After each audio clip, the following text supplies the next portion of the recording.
নমস্কার, আমি প্রিয়াঙ্কা। আরও একবার আমার চ্যানেলে আপনাদের সকলকে স্বাগত জানাই। আশা করি আপনারা সবাই খুব ভালো আছেন। আজকে ডিমের একটি রেসিপি আপনাদের সাথে শেয়ার করব। এই রান্নাটি কিন্তু খুব সহজেই আমরা করে ফেলতে পারি বাড়িতে থাকা কিছু সামান্য ইনগ্রিডিয়েন্টস দিয়ে। তো চলুন আজকের রান্নাটি দেখে নেওয়া যাক। আর হ্যাঁ, ভিডিওটি যদি আপনাদের ভালো লাগে তাহলে একটি লাইক, কমেন্ট ও শেয়ার করে আমার পাশে থাকবেন। আর আমার চ্যানেলটিকে সাবস্ক্রাইব করে পাশে থাকা বেল আইকনটি প্রেস করে দেবেন আমার পরবর্তী ভিডিওর নোটিফিকেশনের জন্য। চলুন কি কি লাগবে দেখে নেওয়া যাক। আমি এখানে 8টি ডিম নিয়েছি 25 গ্রাম কাজু বাদাম, 1 চামচ গোটা ধনে, হাফ চামচ গোটা জিরে, 1 চামচ সামরিচ, সামান্য জায়ফল, 6টি ছোটো এলাচ, 2টি দারচিনির টুকরো আর 5টি গোটা লবঙ্গ। এছাড়া আরও নিয়েছি 4টি পেঁয়াজগুলো আমি খোসা ছাড়িয়ে ভালো করে ধুয়ে নিয়েছি পরিমাণ মতন কাঁচা লঙ্কা, 10 থেকে 11 কোয়া রসুন আর সামান্য আদা।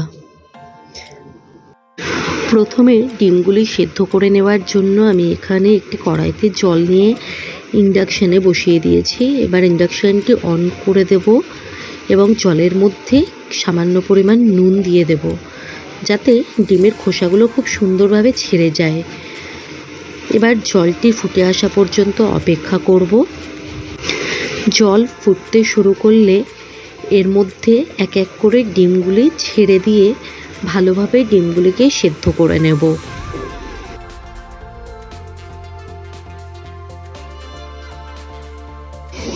এখানে ডিমটা দিতে গিয়ে ডিমটা একটু ফেটে গেছিল, তাই এই ডিমটা তুলে নিয়ে এর পরিবর্তে আমি আরেকটা ডিম দিয়ে দিলাম।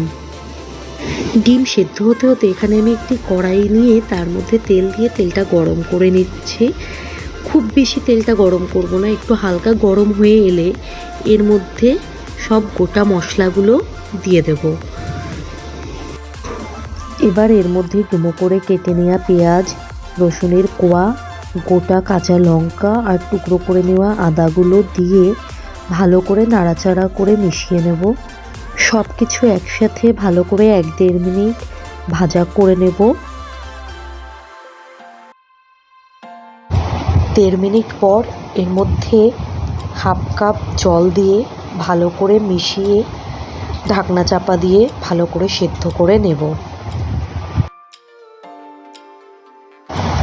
মাফ করবেন, এখানে কাজু দেব সেটা আমি ভুলে গেছিলাম, তাই আমি পরে আবার কাজুটা অ্যাড করে ভালোভাবে মিশিয়ে এবার সব কিছু ঢাকনা চাপা দিয়ে ভালোভাবে জল শুকিয়ে আসা পর্যন্ত সেদ্ধ করে নেব। দেখুন সব কিছু ভালোভাবে এখানে সেদ্ধ হয়ে গেছে। এবার এটাকে খুব ভালো করে ঠান্ডা করে নেব। এতক্ষণে ডিমগুলো সব ভালোভাবে সেদ্ধ হয়ে গেছে। এবার ইন্ডাকশান বন্ধ করে কিছুক্ষণ ঠান্ডা করে নেব। তারপর ডিমের খোসাগুলো সব ছাড়িয়ে নেব। খোসা ছাড়িয়ে ভালোভাবে পরিষ্কার করে নিয়ে ডিমের গায়ে চাকুর সাহায্যে হালকা করে চিড়ে নিয়েছি।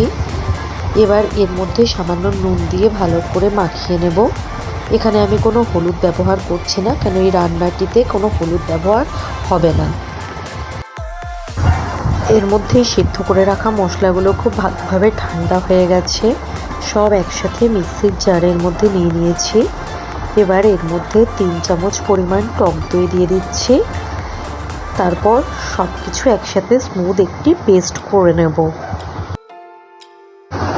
এবার গ্যাসে কড়াই বসিয়ে দিয়েছি। কড়াইটা ভালো করে গরম হয়ে এলে এর মধ্যে পরিমাণ মতন তেল দিয়ে তেলটাকেও ভালো করে গরম করে নেব। এই রান্নার জন্য আমি এখানে সাদা তেলের ব্যবহার করেছি। আপনারা চাইলে সর্ষের তেলও ব্যবহার করতে পারেন, তবে সাদা তেল দিলে রান্নার রঙটা খুব সুন্দর আসে। এবার একে একে নুন মাখানো ডিমগুলো দিয়ে হালকা করে ভেজে নেব। এখানে খুব বেশি ভাজার দরকার নেই, হালকাভাবে ভেজে নিলেই চলবে। এবার ওই তেলের মধ্যেই পেস্ট করে রাখা মশলাটা দিয়ে দেব এবং 1 থেকে 1.5 মিনিট মতন ভালোভাবে ভেজে নেব।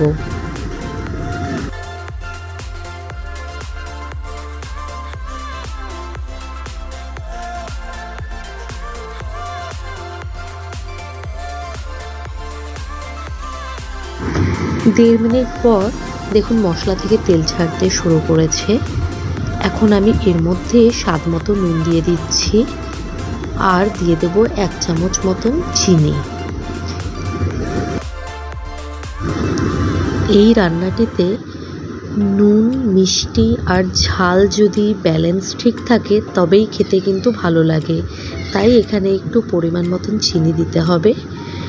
আপনাদের কারোর যদি চিনি ভালো না লাগে সেই ক্ষেত্রে আপনারা স্কিপ করলেও করতে পারেন, তবে আমি বলবো সামান্য পরিমাণ হলেও চিনি অ্যাড করবেন, এতে কিন্তু রান্নার স্বাদ অনেকটাই বেড়ে যাবে। নুন আর চিনি মিশিয়ে ভালো করে চিনিটা মেল্ট হয়ে আসা পর্যন্ত একটু নাড়াচাড়া করে নেব। চিনি ভালোভাবে মেল্ট হয়ে গেছে। এখন এর মধ্যে মিক্সির বাটিটা ধুয়ে সামান্য পরিমাণ জল দিয়ে দিলাম। এবার ভালো করে মিশিয়ে নিয়ে আগে থেকে ভেজে রাখা ডিমগুলো এর মধ্যে দিয়ে দেব। ডিমগুলো দিয়ে খুব ভালো করে মিশিয়ে দিচ্ছি যাতে ডিমের মধ্যে সব মশলা খুব ভালোভাবে ঢুকে যায়। এবার কিছুক্ষণ ঢাকা দিয়ে রান্না করে নেব। 3-4 মিনিট পর ঢাকনা খুলে এর মধ্যে 1 চামচ পরিমাণ ঘি দিয়ে ভালোভাবে মিশিয়ে নিলেই আমাদের রান্না কমপ্লিট। এবার গরম গরম পরিবেশন করার পালা।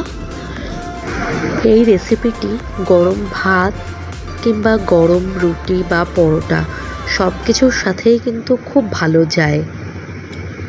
আপনারাও বাড়িতে ট্রাই করুন এবং আমাকে জানান কেমন লাগলো আজকের রান্নাটি।